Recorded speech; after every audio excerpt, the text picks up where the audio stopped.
Ya, fifaliana ndray miarapantsika rehetrarehetra amin'ny anaran'i Jesosy amin'ity androany ity. Ao anatin'ity speed briefing kely androany ity dia te hizara aminao ny amin'ny fiandohana vaovao amin'Andriamanitra. Nouveau départ, alohan'ny hizarako ny teny izay mba namanginy tompo anay fampizarantsika androany dia raha mety ianao dia mbola hiariva afaka isika aloha. Andriamanitra mbola misaotra ny amin'ny fahavelomana tena mangino ny tsiraray avy androany. Tsy niankina tamin'izay rehetra teo am-pelantananay zany Andriamanitra, tsy niankina tamin'ny herinay na amin'ny fahaizanay na amin'ny vola dia mety nisy teo amin'ny tsiraray avy. Fa mivelominao ny tsiraray satria namindrano fo. Satria namindrano fo izy Andriamanitra dia tianao hanana fiaingana vaovao indray ao aminao. Andriamanitra misaotra anao satria miala nenina ny aminay tsiraray avy ianao isan'andro satria tianao loatra izay.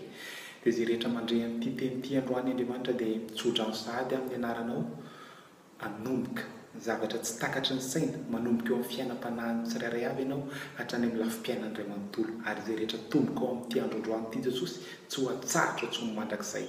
Dia misaotra Jesosy dia hosolo manokana ny teny manampy manokana fanamasina satria izay nofo tsy mahay manazava ny teninao. Dia misaotra indrindra Jesosy mankasitraka indrindra fanamasina. Amen. Ya. Tantara kely anankiray izay efa diso fantatritsika sy ianao loatra ny tiako mba ampahirezana anao indray amin'ity andro vaovao ity. Tantara ao amin'ny Jaona 9:9 manomboka amin'ny 1:1 ka hatramin'ny 1:10. Tsy hovakiako ilay izy fa mba mangataka anao rehefa misy fotoana kely ianao rehefa avy eo dia mba sokafo ny baibolinao dia aleo ianao mihitsy mijery azy.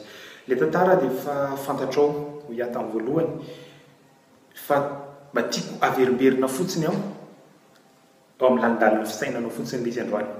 Ilay tantara dia milaza ny amin'ilay tantaran'ilay vehivavy tratra mijangajanga. Dia teo amin'ny lalàn'i Mosesy ny olona rehetrarehetra izay tsy tratra mijangajanga dia toraham-bato, izany hoe lapidena, toratorahana mandra-pahafatiny.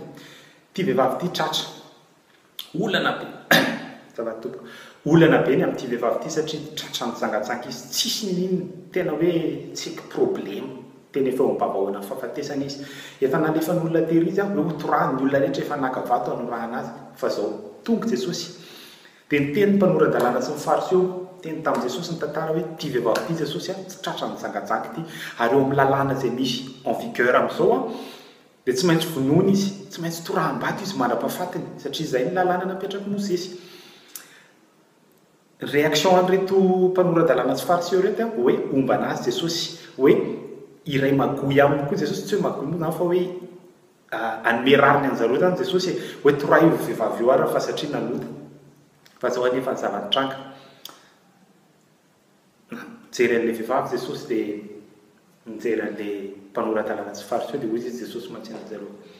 Izay tsy nanota taminareo izy naoka nitora-bato azy voalohany. Nanontany an'ilay vehivavy koa izy hoe misy nanameloka anao va? Tsisy hozy raha vehivavy. Tiako hozaraina aminao androany dia izao. Be dia be ny zavatra mety hitrangy eo amin'ny fiainanao. Be dia be ny olana, be dia be koa ny lasanao mety hanenjika anao foana. Hoe ianao izay ohatr'izao ve? Ianao izay ohatr'izao ve dia mbola hivavaka? Ianao izay efa nanao an'izao ve dia mbola hivavaka? Fa izao no teneniko anao androany, tsy mijery an'izany Jesosy. Tsy mijery ny lasanao Jesosy, tsy mijery ny fahotana vitanao maly Jesosy. Fa mifantatry Jesosy androany manaiky ve ianao handray azy. Teto tsy nanontany ny raha vehivavy Jesosy hoe raha vehivavy, inona ke ny fitsangatsanganana nataonao? Na hoe niaraka tamin'izy ianao, na niaraka tamin'olona firy ianao? Tsy niditra tamin'izany Jesosy, ary tsy te hiditra amin'izany mandrakizay izy. Jesosy dia tsy miova marsy an'io ary mandrakizay, ary izay nataony tamin'io vehivavy io afaka ataony aminao koa. Tsy te hiditra amin'ny atsipirian'ny zavatra vitanao tamin'ny lasa izy, fa mifantatry Jesosy androany. Vonona ve ianao hanomboka départ vaovao aminy? Ny olona mety andatsanao, mety hanenjika anao par rapport amin'ny zavatra nataonao tamin'ny lasa, hoe olona ohatr'izao ve? Olona mpanota be iny ve? Olona mpitenin-dratsy iny ve? Mpisotro toaka, mpitsangajanga iny ve? Olona ohatr'izao iny ve dia mba hivavaka? Fa izao no teneniko anao, ny olona izany. Fa Jesosy tsy ohatran'izany. Jesosy mijery anao amin'ny fony, amin'ny feno fitiavana anao. Dia androany izy teny aminao hoe raha mety ianao amin'ny sisa rehetra aza manota intsony. Fa za tsy hijery ny lasanao, tsy hijery ny ditra nataonao, tsy hijery ny problemanao tamin'ny lasa, zay zavatra mbola nanery ianao, fa mifantatra androany. Dia tia hiteny aminao hoe androany te hanome départ vaovao ho an'ny fiainanao, te hanome départ vaovao indray ho an'ny fahatanoranao, ho an'ny fiainam-panahinao. Fa zao ny question fotsiny dia hoe enao nefa ve manaiky handray an'izay départ vaovao omeny Jesosy zay. Za miteny aminao fa ty vehivavy ty tamin'ny fotoana izy tenenin Jesosy hoe za koa tsy hanameloka anao fa amin'ny sisa rehetra aza manao tantsony. Tsy voasoratra ao anaty baiboly izy fa za resy lahatra fa nanomboka tamin'izay seconde day dia niova amin'ny fiainany. Nanomboka tamin'io fotoana io tsy nanao ny zavatra nataony tamin'ny lasa ntsony izy fa nanova fomba fijery dia nanova fomba fiainana mba ho mendrika tsy hatongavany amin'ny fakam-panahy ntsony. Dia androany koa départ vaovao nomeny Jesosy anasy anao androany. Aza lopena ntsony ny départ omeny anao fa afaka fahatanorana manana an' Jesosy zany. Fa ty hiteny anao fa ny fahatanorantsika tsy vity io. Idona foana amin'ny potoantsika amin'ny fotoantsika tsy manana an' Jesosy. Androany izy mihitsy ny te hanomboka zavatra vaovao eo amin'ny fiainanao dia mangataka aminao raha mety aminao tsy manery ianao fa manome anao safidy fotsiny aho hoe nanome départ ho anao Jesosy.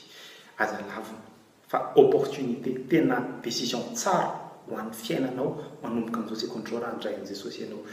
Dia mbola misaotra anao ny eno dia mampitombona aminao mandrakariva ny fiadanan'ny tompo dia amafisoko fa zay rehetra mandray an'i Jesosy amin'izao androandroany izao dia tsy ho atsahatra intsony ny fahatsarana sy izay zavatra rehetrarehetra efa natombony sy mbola tianao atomboka eo amin'ny fiainanao. Ho an'i Jesosy irery voninahitra.